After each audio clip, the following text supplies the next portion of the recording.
আসসালামু আলাইকুম এভরিওয়ান, আশা করি সবাই ভালো আছেন। আজকে হচ্ছে স্কিন ক্যাফের মাই থেরাপিস্ট সিরাম ব্রাইটেনিং সিরামটা নিয়ে হচ্ছে একটা অনেস্ট আমি রিভিউ দিব। সো এই সিরামটার মেইন ইনগ্রিডিয়েন্ট লিস্টগুলো যদি আমি একটু চেক করি, তাহলে এটার ভিতরে আছে হচ্ছে নায়াসিনামাইড, তারপর আলফা আরবিউটিন, স্যালিসিলিক অ্যাসিড সহ আরও অনেকগুলি উপাদান যা স্কিনটাকে হচ্ছে স্কিনের ডার্ক স্পটগুলোকে ফেড করে স্কিনটাকে ব্রাইট করতে হেল্প করে। বাট আমি এটা 1 মাসের বেশি হলো ইউজ করছি। সো এটার ফর্মুলেশনটার কথা যদি বলি, এটা ফর্মুলেশনটা একবারে পানির মতো, মানে খুবই লাইট, খুবই হালকা, একেবারে পানির মতো। আর এটা স্মেলটার কথা যদি বলি, স্মেলটাও খুবই লাইট ওয়েট, মানে খুবই লাইট, এত বেশি কড়াও না, মিডিয়ামও না, নর্মালি। অ্যান্ড এটার ফর্মুলেশনটা হচ্ছে একেবারে পানির মতো। একটা কালারটাও হচ্ছে হালকা একটু ইয়েলোইশ গোল্ডেনিশ কালার, খুবই হালকা আমি বলবো।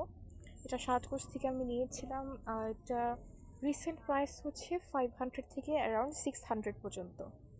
সো ধরলাম অন্য জায়গায়, বিভিন্ন জায়গায় দেখলাম এটা 750, 700 বা 800 অ্যারাউন্ড হচ্ছে সেল করে।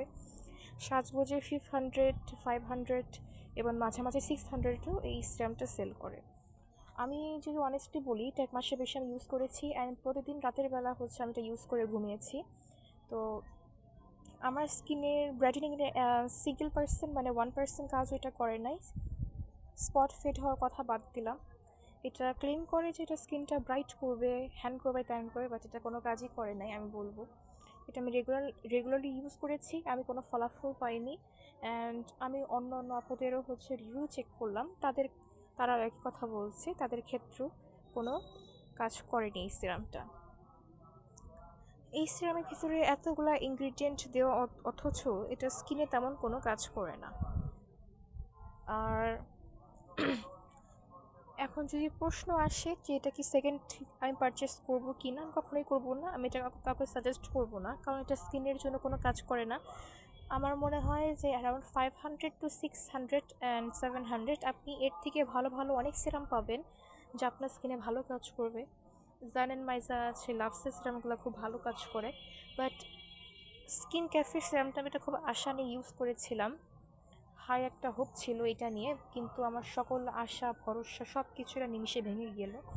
এটা তেমন কোনো কাজ করে নাই, উল্টা আমার স্কিনের অবস্থা আরও বেহাল করে দিয়েছিল। আমার স্কিনে হচ্ছে অনেক বেশি ব্রেকআউট হচ্ছিল, অ্যান্ড আমার স্কিন উল্টা আরও ডার্ক হয়ে যাচ্ছিল দিন দিন। আমার স্কিনটা মনে হচ্ছে এটা ইউজ করার পর আরও বেশি ট্যান হয়ে গিয়েছে। সো আমার অভিজ্ঞতা খুবই খারাপ ছিল, আমি এটা কখনো পারচেস করবো না। কাউকে পারচেস করতেও বলবো না। এটা এখন নিউ প্যাকেজিং দেখলাম বের হয়েছে, এটা ওল্ড প্যাকেজিং। নিউ প্যাকেজিংটা দেখলাম সেমই, জাস্ট প্যাকেজিংটা চেঞ্জ হয়েছে, অ্যান্ড প্যাকেজিংয়ের সাথে প্রাইসটাও চেঞ্জ হয়েছে। আমি কখনোই হচ্ছে এই সিরামটা পারচেস করবো না, আর কাউকে সাজেস্ট করবো না। Thanks for watching.